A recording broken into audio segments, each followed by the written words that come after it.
Child sexual abuse is very commonly committed by women, but it's a taboo subject in our society. We much prefer to shout about male perverts and kiddie fiddlers, paedophiles and internet grooming. It's a comfort to us that our children are always safe in the hands of women. That's why priests come under easy fire for child abuse, for example, but never nuns, even though nuns have far greater access to children than priests. So is there such a thing as a female paedophile? Oh yes. Now, female pedophiles, there's a great deal of controversy about this. In fact, when I brought up the issue that women could sexually abuse children, I was vilified. I was cast out of the sisterhood. I was no longer a good feminist because sexual abuse had to be under the guise of male power. And if I had a significant number of women who were sexually abusing children and I knew about these women, then that messed up the male power thing.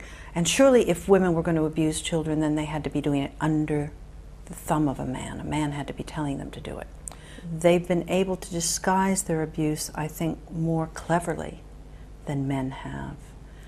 And society doesn't want to believe that there are female abusers. It's easier to think it's a nasty man.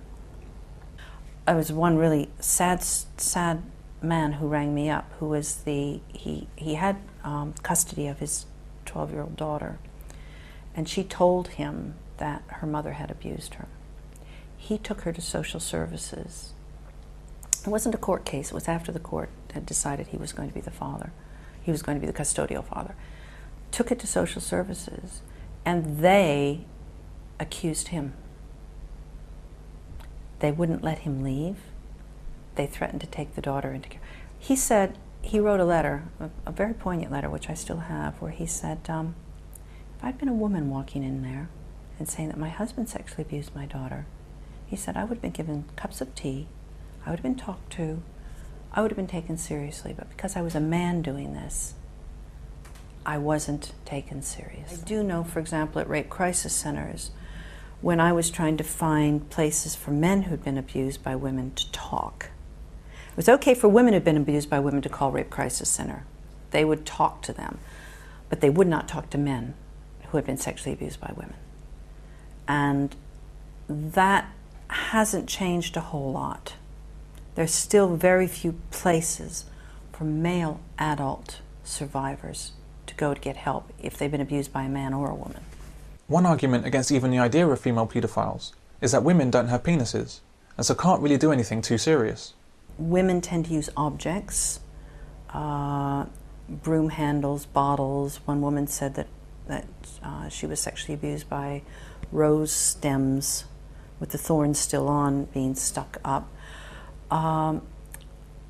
Women can be quite cruel using objects, but they're still after their own sexual gratification. So it's kind of, that it's just actually, it's just a physiological thing, the difference. Women have sex with these children, but this paedophilia doesn't exist according to the NSPCC and our media.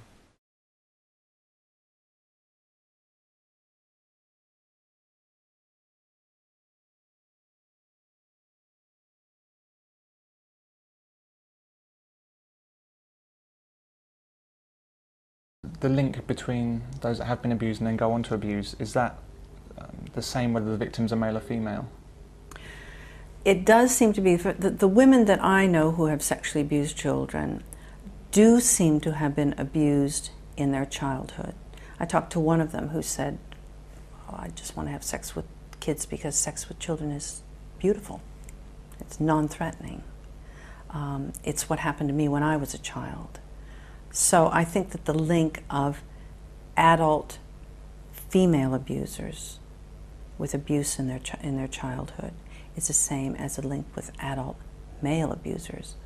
In other words, most of them have been abused as children in some really dramatic way. I'd written several books about how it was men who sexually abused, and maybe only 5% of abusers ever would be women. And I remember a summer radio time program. In the summer, they're desperate for something to talk about, and everybody's out of town anyway, so this one presenter rang me up and he said, come on and talk to me about any cases of female sexual abuse you might have. Well, at that point, I only had maybe 10 or 11 or 12, I can't remember. So I went on this program and I talked about women abusing, and it opened up a floodgate. We had tons of telephone calls into the program from adults who thought they were the only ones. And then by the time I got back to my office, we had even more. And it kind of was a snowball effect. It was like when we first started talking about sexual abuse at all, when the adults would say, I never knew it happened to anybody else. I didn't know that, my dad or my uncle or somebody abused me. I didn't know anybody else did this. Same thing was happening with women. It was men and women ringing, saying, I was abused by my mother, by my aunt, by a nun, by a teacher, by, all kinds of different people. I was shocked. I don't expect women to sexually abuse. I really, really thought it was a tiny, tiny problem. At one point after This Morning program, ages ago, and again in the 90s, we talked about it on that program, and they had 1,000 phone calls. They had 1,000 phone calls in one day. They couldn't even cope with them all. And that happened, and the reason I say that is because that was morning television from people who happened to be listening, who managed to call in. The 800 cases I've got, I'm just one person. We're not a big organization. We don't have a huge profile. These are the people who've managed to get to me. Therefore, I think that there are a lot more out there.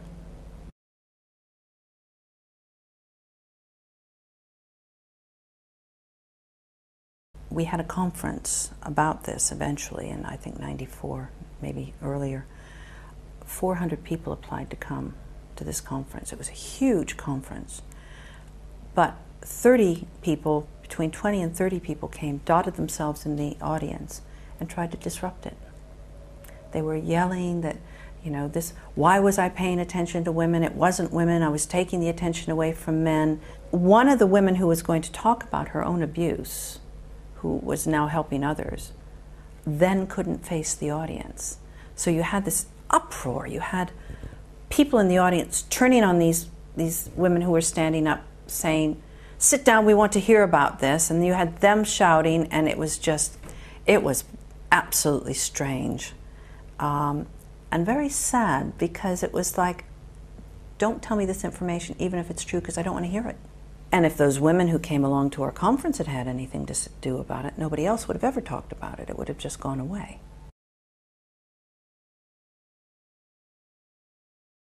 One justification used for female paedophiles is the co-offending theory. That is, they acted as a result of male coercion. Do women tend to only commit child abuse if there's a man involved as well? No.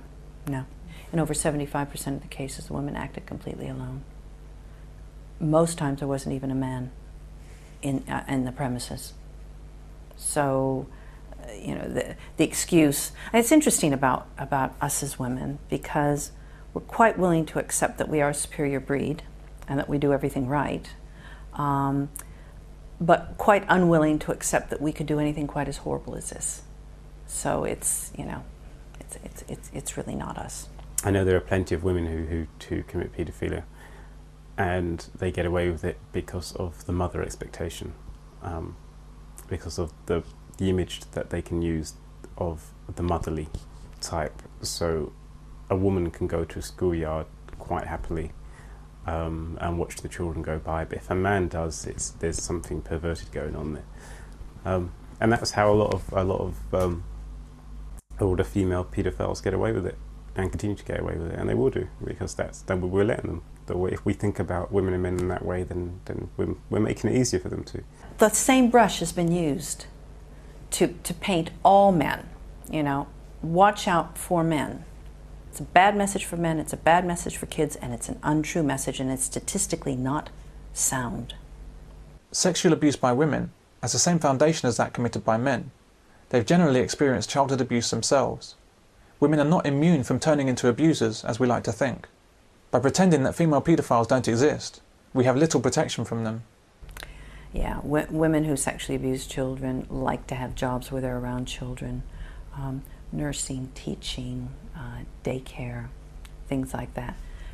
You really don't think twice I mean, most parents don't think twice about leaving their children in care of a woman. They do now think twice about leaving their child in care of a man. Again, I think that that's wrong. But there you are. That's what's happening. So they will find jobs where they can get in contact. It's like an alcoholic in a bar. Yeah. If you can possibly, if you've got an addiction, and this is an addiction, then you will go to some place that you can actually practice your addiction. And any place around kids is a good place. Women and men who have been sexually abused by their mothers are some of the most damaged people that I've ever met.